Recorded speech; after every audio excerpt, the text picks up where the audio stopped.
ఉమ్మడి నెల్లూరు జిల్లా వెంకటగిరిలో వైద్యులు కదం తొక్కారు. కోల్కతాలో జూనియర్ డాక్టర్ హత్యను నిరసిస్తూ ర్యాలీ చేశారు.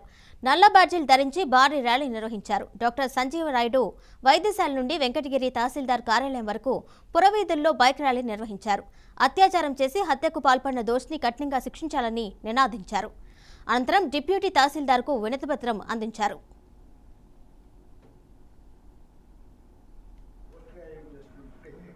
మహిళా డాక్టర్పై గుండంగులు వచ్చి ఆయన అత్యాచారం చేసి చేయడమే కాకుండా చాలా క్రూయల్గా మర్డర్ చేసి ఎంతో అన్యాయం చేస్తారు.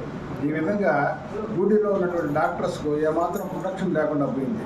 అందువల్ల ఈరోజు భారతదేశం అంతా ఇండియన్ మెడికల్ అసోసియేషన్ తరఫున, తర్వాత ఇతర డాక్టర్స్ అసోసియేషన్ తరఫున ఈరోజు హాస్పిటల్స్ విధులకు పోకుండా మేమంతా నల్ల బ్యాడ్జీలు ధరించి ఓన్లీ ఎమర్జెన్సీస్ మాత్రం చూస్తూ ప్రజలకు ఇబ్బంది కలిగినా కానీ మా హక్కులను, మాకు జరగాల్సిన న్యాయాన్ని కాపాడుకునే దానికోసం మేమందరం ఈరోజు ర్యాలీగా పోయి గవర్నమెంట్కు మెమరాండం ఇవ్వడానికి ప్రయత్నం చేస్తున్నాం.